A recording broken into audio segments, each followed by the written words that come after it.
오늘 저와 여러분들이 함께 나누실 하나님의 말씀은 갈라디아서 4장 4절부터 11절까지 말씀입니다. 갈라디아서 4장 4절부터 11절까지.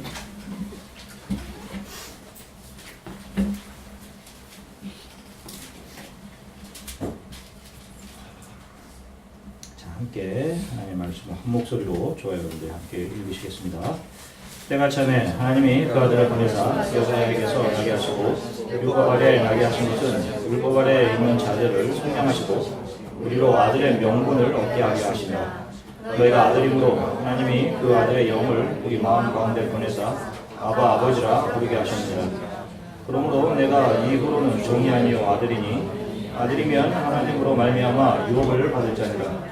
그러나 너희가 그때에는 하나님을 알지 못하여 본질상 하나님이 아닌 자들에게 종노릇하였더니 이제는 너희가 하나님을 알 뿐 아니라 더욱이 하나님이 아신 바 되었거늘 어찌하여 다시 약하고 천박한 초등학문으로 돌아가서 다시 그들에게 종노릇하려 하느냐. 너희가 날과 달과 절기와 해를 삼가 지키니 내가 너희를 위하여 수고한 것이 헛될까 두려워하노라. 아멘. 잠시 기도하겠습니다. 사랑해 주님 감사합니다. 하나님께서 이 땅에 오신 이유는 낮아지시고 우리 또한 낮아져서 주님의 십자가의 길을 온전히 쫓아가게 하시기 위한 심입니다. 그것을 위해 말씀이 육신이 되어 이 땅에 오셨고 우리에게 당신의 삶으로 모든 것을 보여주셨습니다. 이제 하나님의 말씀을 우리가 잠잠히 기다립니다. 성령께서 우리의 마음을 만져주시기를 원하고 가장 연약한 종에게 먼저 주 예수 그리스도의 아름다운 형상이 삶에 드러나 사랑하는 교회의 모든 성도들의 본이 되게 하시고 말씀을 듣는 모든 성도들에게 말씀의 능력이 되어 이들의 삶에 나타나게 되도록 성령께서 도와주시기를 소망합니다. 감사드리며 예수 그리스도 이름으로 기도드립니다. 할렐루야. 여러분 한 주간 잘 지내셨습니까?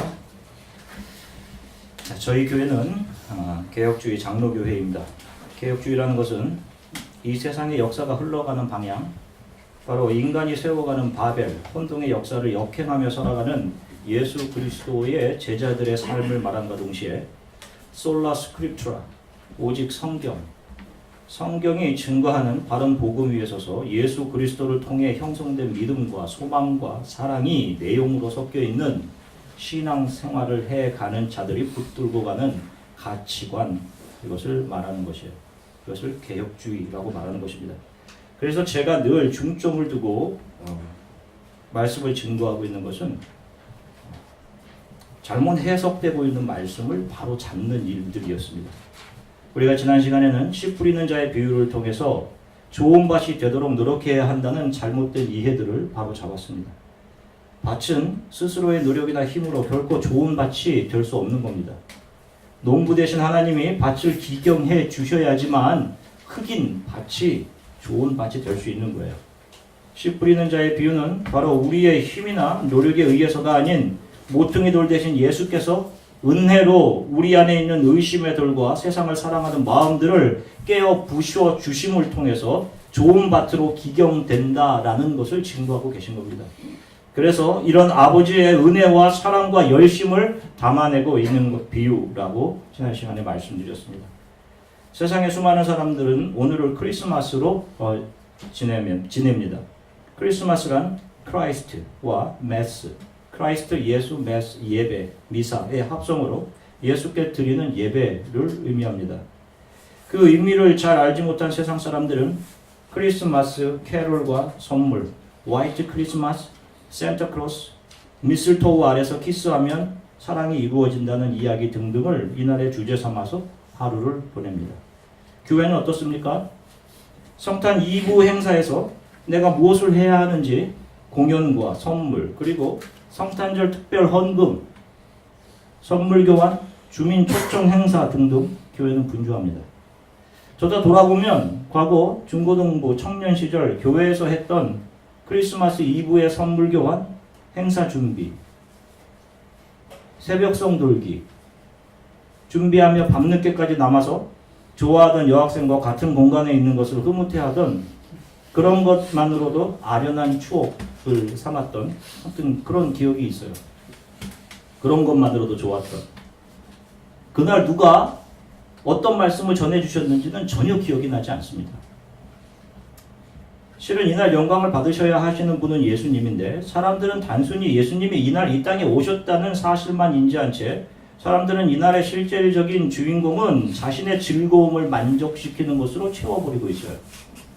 그래서 예수님이 나를 위해 하신 일, 그분이 오신 이유를 알기 위해 바쁜 것이 아니라 그런 이유는 관심도 없이 예수님에게 무엇인가를 해드린다는 기만적인 포장지로 자신을 만족시키는 일을 포장해서 그것을 하는 날로 바쁘게 하루를 보내고 있단 말입니다.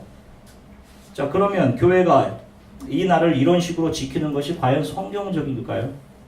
결론부터 말씀드리면 12월 25일 오늘이 정확히 예수께서 이 땅에 오신 날이 아닙니다. 그날은 분명치가 않아요. 왜냐하면 유대인들은 음력을 기반으로 한 달력을 사용했고 당시 로마인들은 많은 오차를 가지고 있던 율리우스력이라는 것을 사용했기 때문입니다. 그래서 러시아 정교회에 속한 대부분의 러시아 사람들은 지금도 1월 7일을 성탄으로 지키고 있어요. 정확하지도 않은 한 날을 정해 예수님의 탄생일이라고 지키는 이유가 무엇이며 그것이 과연 성경적인 것인지를 살펴보겠습니다. 성탄일과 더불어 부활절 역시 제가 조금 언급을 하도록 할게요. 먼저 창세기 10장 6절부터 12절까지의 말씀을 우리가 함께 읽겠습니다. 창세기 10장 6절부터 12절까지입니다. 앞에 보시고 함께 읽으시겠습니다. 아들은 구스와 미스라임과 붓과 가나안이요 구스의 아들은 스바와 하윌라와 삽다와 라마와 삽드가요 라마의 아들은 스바와 드단이며 구스가 또 니므롯을 낳았으니 그는 세상의 첫 용사라. 그가 여호와 앞에서 용감한 사냥꾼이 되었으므로 속담에 이르기를 아무는 여호와 앞에 니므롯같이 용감한 사냥꾼이로다 하더라. 그의 나라는 시나알 땅의 바벨과 에렉과 악갓과 갈레에서 시작되었으며 그가 그 땅에서 아수르로 나아가 니느웨와 르호보딜과 갈라 및 니느웨와 갈라 사이에 레센을 건설하였으니 이는 큰 성읍이라. 아멘. 자, 창세기 10장은 인류의 톨레도 계보를 아주 상세하게 기록하고 있습니다. 성경은 이 계보를 인류가 축적된 지식과 기술로 바벨을 쌓아 올리는 사건 바로 이전에 이 톨레도트, 인류의 계보를 밝히고 있는데 거기에 아주 중요한 이유가 숨겨져 있어요. 그 이유들에 대해서는 나중에 설명을 하도록 하겠습니다. 특별히 오늘 우리가 읽은 본문은 노아에 의해 저주받은 함의 후손들에 대해서 기록을 하고 있습니다. 함의 네 아들이 있었는데 그 네 아들 구스와 미스라임, 붓과 가나안이 있었다라고 이야기를 해요. 자, 이 함의 네 아들을 낳았는데 그 아들의 첫 번째 이름이 구스. 이 구스를 히브리식으로 발음하면 에티오피아입니다. 그 다음 미스라임 역시 히브리식으로 발음하면 이집트이고 붓 히브리식은 리비아이고 가나안 팔레스틴입니다. 특별히 본문은 함의 아들 중에 구스에 집중하고 있는데 구스는 아까 말한 것처럼 에티오피아의 히브리 말이라고 말씀드렸어요.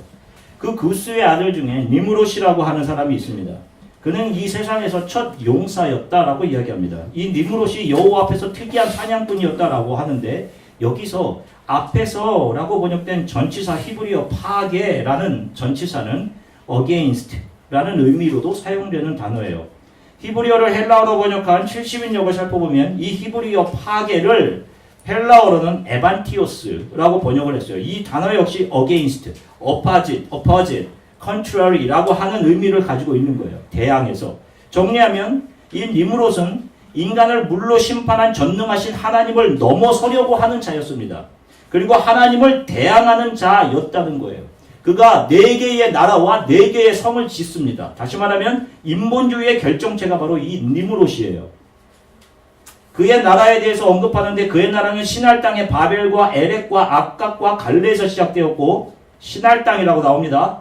그가 땅에서 아수르로 나아가 니느웨와 르호보딜과 갈라와 니느웨와 르호보딜 사이에 레센을 건설했다. 이렇게 나와요.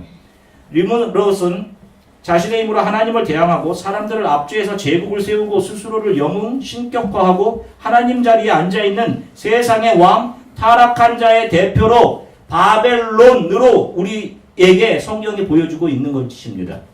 바로 이 사람이 지은 것이 이제 11절에 나오는 바벨탑으로 가는 거예요. 니므롯은 자신의 이 고대 문헌은 니므롯의 아내의 이름을 세미라미스라고 기록을 하고 있습니다. 성경에는 나와 있지 않지만요. 그 이름의 히브리어식 발음이 시날입니다. 시날. 세미라미스가요. 바로 바벨성이 세워진 곳의 이름이죠. 그래서 이 니므롯과 세미라미스가 하나님을 대적하고 인간의 이름을 높이기 위해 세운 바벨의 건축자로 추측을 하는 겁니다. 니므롯의 아내인 세미라미스는 바벨론의 사랑과 다신의 여신인 이스타르로 알려져 있어요. 이 바로 세미라미스를 헬라어로 표현하면 이시타르가 됩니다. 이시타르. 잘 기억하십시오. 이 이름을. 아시다시피 고대 각 나라에는 다산과 사랑을 상징하는 여신들이 많이 있습니다. 고대 이집트에는 아이시스라는 여인이 있었고, 로마에는 비너스, 그리고 그리스에는 아프로디테, 그 다음 페니키아에는 아스트랄라가 있었고, 에베소에는 다이아나가 있습니다. 그리고 나중에 타락한 이스라엘에서 아스다로스라고 불리는 여신들이 있는데, 이들이 다 니므롯의 아내였던 세미라미스에서 시작되어 이름만 바뀌어 부르게 된 것입니다. 사람과 다신의 여신들. 사람들이 바벨탑을 쌓다가 하나님으로부터 흩어짐을 당하게 된 후 자신들이 정착하게 된 곳에서 자신들의 언어로 이 세미라미스 여신을 이름을 부르고 섬기게 된 것이에요. 자, 우리가 부활절에 달걀을 만드는데요. 달걀과 예수님과 무슨 관계가 있습니까? 여러분 무슨 생각을 하시면서 달걀을 만드셨어요? 실은 세미라미스, 이 이시타르가 충분히 지난 후 보름달이 유프라테스 강을 비출 때 한 알이 하늘에서 내려와 거기서 이 세미라미스가 태어났다는 신화적인 전설 때문에 사람들이 세미라미스 이시타르 제단 앞에 달걀을 바치게 되면서 삶은 달걀에 유래되게 된 것이에요. 사람들은 부활절을 이스터라고 부릅니다. 그리고 이스터 버니를 만들어냈습니다. 토끼는 다산의 상징이에요. 그래서 부활절에 계란과 초콜릿 토끼를 선물로 줍니다. 그 토끼가 바로 풍요와 다산의 상징인 여신 이시타르를 상징합니다. 부활절 이초기 교회는 6월절의 히브리어인 파스카라고 불렀어요. 그래서 부활의 6월절, 파스칼 데이 오브 더 레저렉션, 이렇게 초기 교회에서는 불렀었습니다. 파스카라고 불렀어요. 그런데 서양에서, 지금 미국에서 서양에서는 그걸 이스터라고 부릅니다. 부활절을 왜 이스터라고 부르는지 생각해 보셨습니까? 역시 세미라미스로 헬라어로 발음한 이시타르에서 온 것이 바로 이스터입니다. 우리가 오늘을 크리스마스로 지킵니다. 서방 캐톨릭은 주 354년부터, 그리고 동방종교는 379년부터 크리스마스, 성탄절을 지키기 시작했어요. 그런데 이 날이 정말로 예수님께서 탄생하신 날일까요? 그렇지 않습니다. 지금 우리가 지키고 있는 달력은 그레고리력입니다. 1년을 365일 혹은 366일로 계산해 한 양력으로 1582년 교황 그레고리 13세가 제정해서 적용하게 된 달력입니다. 그 이전까지는 기원전 46년에 처음으로 시행된 율리우스력을 사용했어요. 이 율리우스력에 의하면 지금 우리가 그레고리력에 의해 지키는 12월 25일은 1월 7일이 됩니다. 그래서 아까 이야기한 것처럼 러시아 사람들은 지금도 러시아 정교회에 속해 1월 7일을 성탄절로 지키고 있는 이유예요. 그러면 왜 12월 25일이 성탄절이 된 것일까요? 이거 역시 창세기 10장에 등장하는 니므롯과 관련이 있습니다. 에스겔서 8장 14절을 보시면 하나님이 이스라엘 성전을 환상으로 에스겔에게 보여주신 장면이 있는데요. 에스겔서 8장 14절에 이렇게 기록하고 있습니다. 그가 또 나를 데리고 여호와의 전으로 들어가는 북문에 이르시기로 보니 거기에 여인들이 앉아 담무스를 위하여 애국하더라. 자, 여기를 보면 담무스라고 하는 신이 이름이 나옵니다. 하나님의 성전에서 여인들이 담무스를 위하여 애곡하는 장면이 나와요. 니므롯과 세미라미스 사이에서 낳은 아들이 바로 담무스입니다. 그 이름 자체가 그리스어로 탐, 완전하게 하다, 무스, 불, 완전한 불, 태양신의 시초가 바로 담무스입니다. 그래서 세미라미스는 니므롯이 죽은 후 이 아들 담무스를 낳고는 그 담무스가 니므롯의 부활이라고 말하며 그와 결혼을 합니다. 그리고는 담무스와 자신을 신격화해요. 그 담무스의 생일이 바로 동지 12월 25일입니다. 예수님 당시 로마와 그리스교는 담무스교에서 비롯된 태양신을 섬기는 미트라교가 크게 퍼져 있었어요. 그들이 태양신의 탄생일이라고 섬기던 담무스를 섬기던 12월 25일 동지, 그날이 바로 이날입니다. 동지는 밤의 길이가 가장 긴 날인가 동시에 그날부터 낮이 힘을 얻어서 점점 낮이 길어지기 시작하는 첫날입니다. 바로 태양신 담무스가 서서히 힘을 회복하는 첫날인 것이에요. 그래서 313년 로마의 콘스탄티누스가 밀라노 칙령을 통해서 기독교를 국교화하면서 남아있던 이 태양신을 섬기던 날이 종교적인 이유로 교묘하게 예수님의 탄생일로 덮여 제정되게 된 것입니다.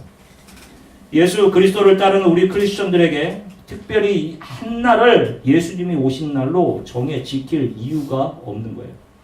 우리 크리스천들에게는 매일매일이 주가 나를 만나주신 날로 감사와 감격을 주께 올려드리며 살아가는 날, 주가 이 땅에 오신 날로 섬기며 여기며 살아가는 것입니다. 이러한 이유 때문에 하나님은 모세의 시체도 감춰버리신 거예요. 사람들이 그것을 우상처럼 섬길까봐, 자기 욕심과 만족을 채우기 위해 그 시체를 이용할까봐 감추신 겁니다. 날도 마찬가지인 거예요. 기독교 신앙의 시작은 인간의 열심과 노력에 의해서가 아니라 우리 인간이 어떠한 존재인지를 성령께서 밝혀주심을 통해서 시작되는 겁니다. 우리 인간 안에는 선한 것이 하나도 없음을 성령이 비추어 주시는 빛을 통해 보게 되면서 인간은 하나님을 자각할 수 있게 되는 거예요. 그 어떤 인간 측의 열심과 노력으로 하나님을 발견해낼 수 없는 겁니다. 이전까지 인간들은, 그 이전까지 사람들은 스스로 선을 행할 수 있다라고 생각해요. 여러분들은 어떠세요? 스스로 정의를 세울 수 있다라고 생각합니다. 그런데 우리가 지난번 성경을 통해 살펴본 바로는 인간이 축적된 지식과 지혜와 기술을 사용하는 것이 어리라고 했어요. 결국 자신의 이름을 내세우고 자신이 하나님 되어 자신의 힘으로 삶의 행복을 만들어내려고 하는 그곳에 인간은 자신의 축적된 기술과 지식을 사용합니다. 그것이 바벨이라고 했어요. 그 이름의 의미가 혼동이라고 했습니다. 이것이 진보된 지식과 기술, 지식을 인간이 어떻게 사용하는지를 보여주는 실체임과 동시에 인간이 써가는 역사의 본질이 무엇인지를 성경이 창세기 11장 바벨 사건을 통해 보여주는 겁니다. 하나님이 생명을 불어넣어 주시지 않으면, 하나님이 오셔서 빛을 비춰주시지 않으면 인간은 그 이름에 부여된 그대로 아담, 흙에 불과한 거예요. 결국 죄와 허물로 죽은 상태에서 영원히 죽음으로 갈 수밖에 없는 존재들인 것입니다. 인간은 행복을 만들 수 있는 존재가 아니라 혼동만을 만들어내는 존재입니다. 그래서 무엇을 이루어도 만족이 없고 계속 삶은 더 복잡해지는 거예요. 뭔가를 이루었다고 생각해서 너무 기뻤는데 지금 또 다른 산 앞에 부딪혀 있죠. 혼동인 것입니다. 이것이 허물과 죄로 죽은 인간들이 만들어내는 삶의 모습인 거예요. 그래서 여러분 크리스찬들이라면 여러분들의 의지가 앞서면 그 의지대로 되지 않을 때 여러분들 속상한 겁니다.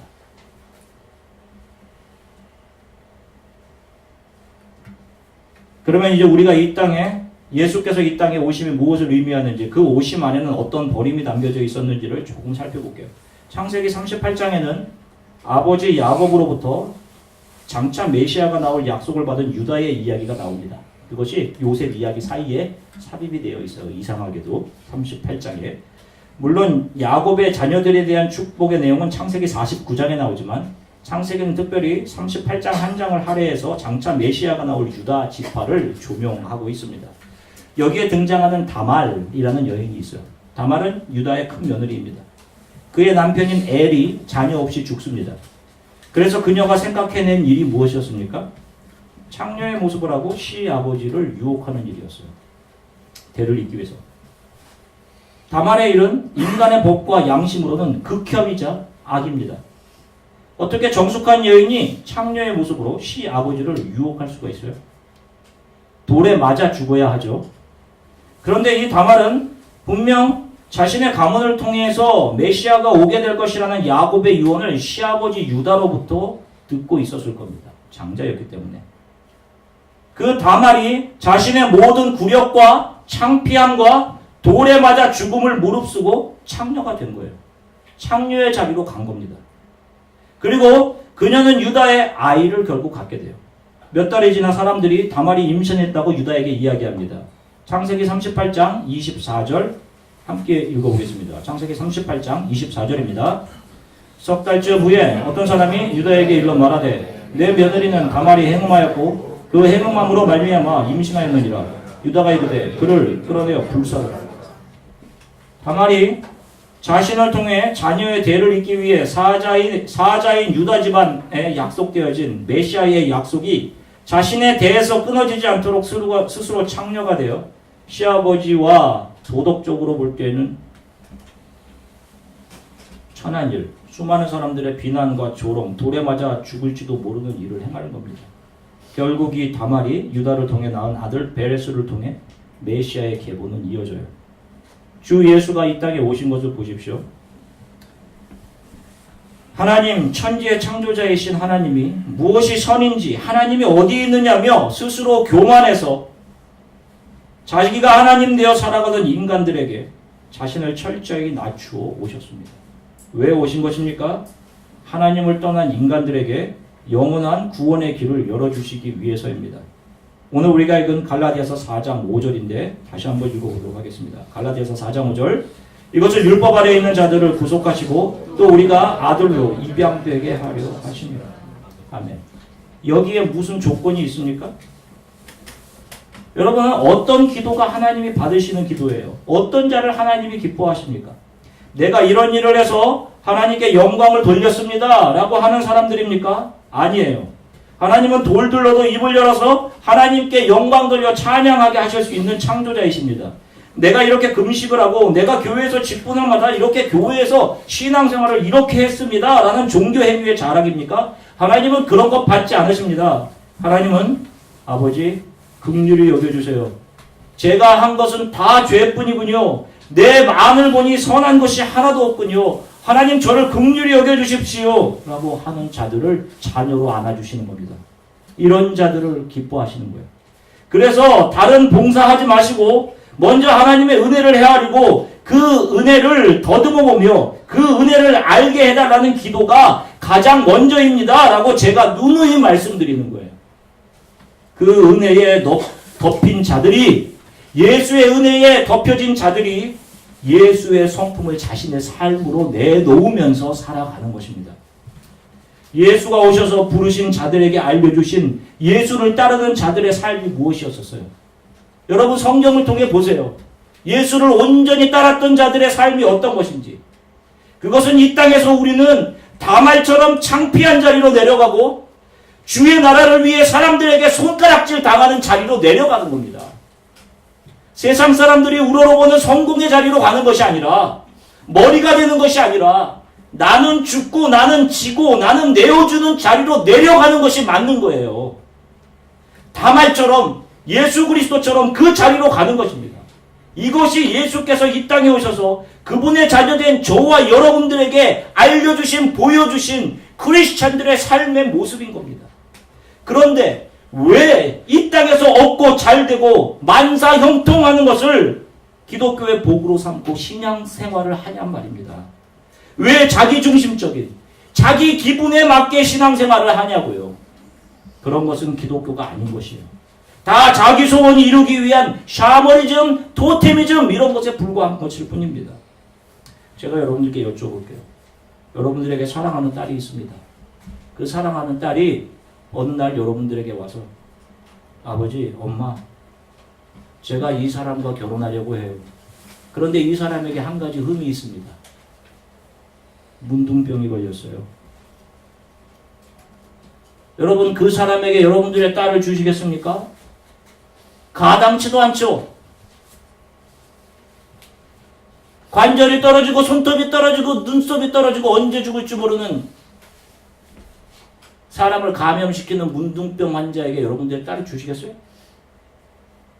그런데 죄로 문둥병 걸려 죽어있는, 그러면서도 병들어서 있는지 알지 못하고 영원한 죽음으로 걸어가고 있는 그런 저와 여러분들을 불쌍히 여겨주셔서 예수께서 문둥병자 되어주신 겁니다. 하나님께서 그렇게 예수를 보내주신 거예요. 자기의 아들을. 저들과 같이 되라라고 하고 보내주신 겁니다. 그 안으로 들어오신 거예요. 복음을 말씀해 주시려고, 보여주시려고. 1874년 벨기에 출신 데미안이라는 선교사가 하와이의 몰라카이라고 하는 문둥병자들을 격리해 놓은 한 작은 섬에 들어갑니다. 33살의 데미안 선교사는 매주 12명씩 문둥병 환자가 죽어나가던 그곳, 가장 낮은 그곳에 예수의 사랑을 증거하기 위해 들어가요. 그리고 그들을 위해 집을 지어주고 매주 12명씩 죽어가는 사람들을 위해서 관을 만들어주는 일을 하며 복음을 전했습니다. 그러면 근데 그가 복음을 전하면 환자들은 그의 뒤에서 자기는 건강한 몸이기 때문에 믿음을 가지라고 하는 거지, 우리처럼 살이 썩고 코가 떨어지고 하는 문둥병이 걸렸다면 저렇게 말하지 못할 것이다 라고 비유를 했어요. 그 이후로 그가 이렇게 기도하기 시작했다고 합니다. 주님, 저를 문둥병자로 만들어주세요. 죄인을 구하기 위해 나같이 죄인같이 되셨던 예수님처럼 그 사랑을 받은 제가 문둥병자를 구하기 위해 저도 문둥병자 되기 원합니다. 얼마 후 데미안 선교사는 서서히 눈썹, 손톱이 빠지고 관절이 물러져 나갔어요. 그리고 어느 날 주일 문둥병자들과 예배를 드리던 중 설교하면서 나의 형제 여러분이라고 말하려는 것을 우리 문둥병 환자들은 이라고 말했고, 사람들은 놀라 고개를 들어 데미안 선교사를 바라보니 그의 얼굴이 새하얀 문둥병으로 가득함을 보게 됩니다. 모두는 울며 그의 입으로 증거하는 복음과 그의 삶에 변화되고 수많은 문둥병자들이 주 예수를 영접하게 되는 일이 1870년대에 있었어요. 데미안 선교사는 마지막 눈을 감으면서 내 주님을 위해 모든 것을 다 바친 나는 참으로 행복합니다 라고 눈을 감았다고 합니다. 지금 이 자리에도 역시 선교사의 길을 걷다가 아버지를 잃었던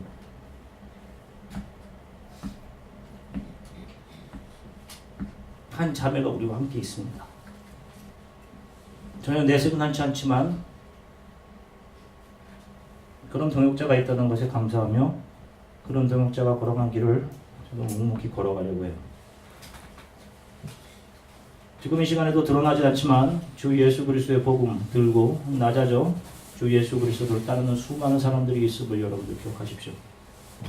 우리 모두는 예수를 따르는 주의 사랑을 경험한 주의 자녀들이에요. 그 예수가 나에게 보여주신 삶, 세상 사람들이 불륜, 부도덕이라고 이야기하는 더러운 나를 긍휼히 여겨주신 그 사랑이 무엇인지 우리는 알기에 우리는 그 예수가 걸어가셨던 그 자리로 기꺼이 내려가는 자리인 것입니다. 예수께서 사람으로 이 땅에 오신 것은 죄로 문둥병보다 더 심해 영원한 죽음으로 가고 있는 나를 그분의 사랑으로 품어 구원해내시기 위해 오신 것입니다. 그것이 예수가 이 땅에 오신 이유예요. 우리는 매년 12월 25일을 예수님이 오신 날로 지키는 자들이 아닙니다.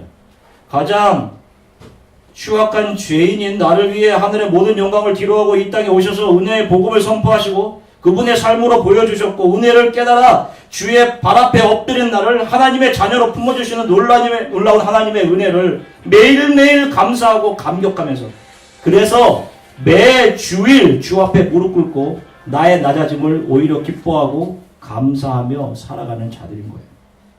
성탄의 의미를 다른 곳으로 돌리려고 하는 이 세상의 술수로부터 깨어나십시오. 교회는 이날 지역 행사하고 헌금을 많이 모으는 날이 아닙니다. 재롱잔치하는 날이 아니에요. 다 예수가 오신 본 의미를 감추려는 미혹한 영의 달콤한 유혹들 뿐입니다. 교회들이 자각해야 합니다. 갈라디아서 4장 9절부터 11절을 다시 한번 같이 읽겠습니다. 갈라디아서 4장 9절부터 11절입니다. 이제는 너희가 하나님을 알 뿐 아니라 더욱이 하나님이 아신 바 되었거늘 어찌하여 다시 악하고 천박한 초등학문으로 돌아가서 다시 그들에게 종노릇하리 하느냐. 너희가 날과 달과 절기와 해를 삼가지키니 내가 너희를 위하여 수고한 것이 헛될까 두려워하노라. 우리는 매일 자신에게 주어진 영역에서 나에게 오셔서 나의 믿음의 눈을 뜨게 해주신 예수를 감사하고 감격하며 주의 은혜를 붙잡고 하나님께서 나에게 요구하시는 순종의 삶을 매일의 삶에서 살아가면 되는 겁니다. 부활절 역시 마찬가지인 거예요. 성령으로 거듭나 매일 부활을 거듭하고 내가 죽고 내 안에서 옛사람이 무너지고 예수로 살아나는 부활을 매일매일 경험하는 자들에게 무슨 특별한 날 삶은 달걀이 필요하고 특별 헌금이 필요합니까? 헌금은 내게 주신 모든 것이 다 하나님의 것입니다. 주가 요구하실 때 그때 기꺼이 언제든지 하십시오. 교회가 선교하고 구제하는 일에 온전히 사용할 수 있도록 여러분들의 물질을 사용하는 것이 맞는 거예요. 성령께서 말씀하실 때 그렇게 사용하시면 됩니다. 그러면 되는 거예요. 그래서 저희 교회는 성탄절, 부활절 특별 헌금하지 않습니다. 사랑하는 성도 여러분, 주의 은혜를 알게 되었다면, 이제 그분이 이 땅에 오신 이유를 아셨다면 우리는 그의 삶을 따라가면 돼요. 많이 실패하기 때문에 하나님 앞에 부끄러우신 분들, 그 부끄러움이 맞는 겁니다. 하나님 죄송합니다. 라고 하는 그 사람을 하나님이 안아주시는 겁니다. 이 땅은 우리의 욕망과 우리의 계획이 실현되는 장이 아니에요. 그것은 바벨이라고 말씀드렸습니다. 다 무너질 것들이에요. 우리가 정의와 선을 부르짖는데 우리는 정의와 선을 행할 능력조차 없는 자들인 것입니다. 우리가 세우는 모든 것이 다 새로운 정의가 또 다른 새로운 정의에 의해 짓밟히고 또 새로운 것이 서는 것의 반복일 뿐이에요. 짧은 삶을 살아갑니다. 더더욱 하나님이 요구하시는 곳에 저와 여러분들의 삶이 낮게 자리하게 되기를 소망합니다. 더 많이 낮아지시고 더 많이 내 것을 내려놓으시고 더 많이 지십시오. 많이 힘드신 분들은 많이 기도하지 않으셔도 돼요. 아바 아버지, 아바 아버지라고만 불러도 완벽한 기도가 됩니다. 힘드신 분들은 그렇게 하세요. 내가 너희와 함께 하겠다라고 하신 그분의 약속은 결코 변함이 없기 때문이에요. 이런 삶을 살아가시기를 주 예수 그리스도의 이름으로 간절히 축원합니다. 함께 잠시기도 하겠습니다. 한 해 동안 하나님이 내게 주신 은혜들을 좀 헤아려 보았으면 좋겠어요. 주가 내게 주신, 주가 나에게 오신 의미, 이유가 무엇인지, 지금도 자신의 모든 것을 버려 낮은 곳에 계신 복음의 증거자들은 그들이 특별해서가 아니에요. 하나님의 사랑을 아는 자들은 그렇게 가는 겁니다. 그렇게 자기의 삶을 주님께서 원하시는 곳에서 그렇게 낮추는 거예요. 주님, 제 삶은 주가 원하시는 곳에 기꺼이 머무르는 삶이 되게 해주십시오. 내 삶의 모든 것이 다 주의 것입니다. 내가 주인 되어 살아가지 않도록 성령님 나를 좀 도와주십시오. 주님의 은혜만 날마다